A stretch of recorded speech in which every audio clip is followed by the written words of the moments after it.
Hey there, how's it going? I am Christian Sakamoto with Plan Your Federal Retirement. Back with another video with our Critical Concept series. I was recently asked by somebody why I say that FEHB, the Federal Employee Health Benefits, is the best benefit for federal retirees and why not the pension?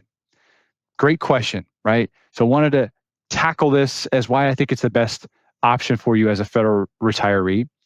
Number one, there's not a lot of companies out there or different state agencies or government agencies outside the federal government who are offering health insurance that you get to keep in retirement.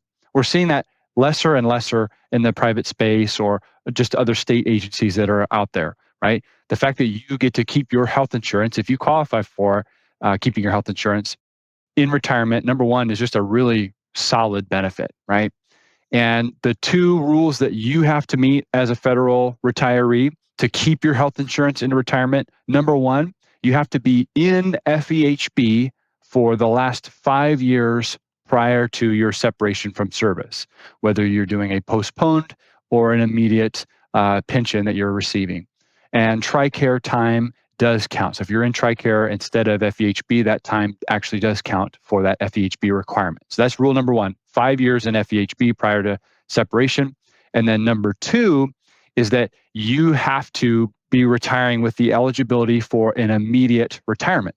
And those rules are retiring with your minimum retirement age with at least 30 years of credible service, age 60 with at least 20 years of credible service, or age 62 with at least 5 years of credible service. The fourth option being retiring with your MRA plus 10 retirement. If we did that, there might be some penalties if you take your pension a little bit early, but you are eligible to keep your health insurance if you choose an MRA plus 10 retirement. Okay, so those are the two rules that you have to meet. We also know that the federal government also pays roughly 72% of the premiums for FEHB. So let's say you're paying, $500 a month. The government's paying roughly $1,300 a month for your plan, which is a total of $1,800 a month for that health insurance plan. You're paying $500, the government's paying, roughly $1,300. So you've got this $1,800 a month health insurance, for example, and you get to keep that in retirement. And it doesn't mean that when you retire, you're going to pay 100% of the premiums. No, the government's still going to pay roughly 72% of the premiums when you retire. The only difference being it's no longer deductible, right? So you're seeing that as a pre-tax deduction while you're employed. When you retire, it's no longer deductible. You have to pay for it with after-tax dollars. However, the government is still paying, roughly 72%. You're responsible for roughly 28%, which is awesome. The other thing to note is with the rising cost of healthcare. Historically, the inflation rate for health insurance and healthcare has been higher than just the normal economic inflation rate, right? So somewhere around 5-6+% for the healthcare inflation rate versus the normal inflation rate for the economy is right around 3%. And so historically, it's been a little bit higher. Right now, it's a little bit backwards for obvious reasons here in 2024, but we're seeing that inflation rate cool down a little bit. And if we know that inflation rate is going up, but the healthcare inflation rate is higher than the normal inflation rate, then there's going to be a higher cost for our healthcare later on in our retirement years, later on in the future.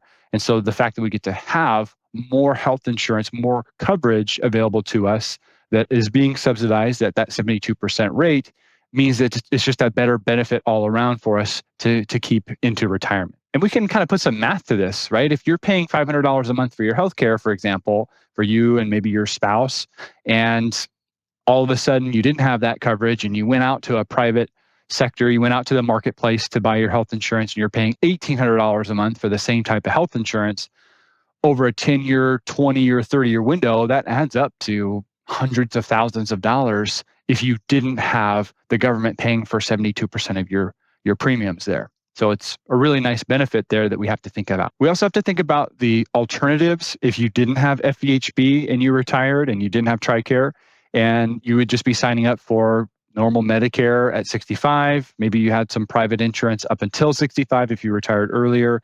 And then now you're on Medicare, let's say Part A, Part B, and Part D. And then maybe you sign up for Medicare Part C, which is the Advantage plans. And it's kind of acting similar to FEHB. The only problem is their rates can change at a different rate. Maybe one insurance comes in and comes out. Maybe there's different doctors that you can only get certain insurance coverage for, and you're used to paying your FEHB and having your same insurance with FEHB, and you've had the same doctors forever. You can keep your doctors, as opposed to maybe now with Medicare, if you didn't have FEHB, they might not accept new Medicare patients. We've seen that quite a bit, right? So if you have more coverage, more options available to you, FEHB and maybe Medicare as well, you're going to have just more options for you for your doctor coverage, but maybe you get to keep the same doctor that you've been seeing for years, right? Instead of it being something that they won't be able to keep. So I already mentioned the 2 rules that you as a federal employee have to meet for you to keep your health insurance. Number 1, you have to be in FEHB for the last 5 years prior to separating. And number 2, you have to be eligible for an immediate pension under FERS, an immediate retirement under FERS. There's also 2 rules that your spouse has to meet in order for them to keep their health insurance, FEHB, as well.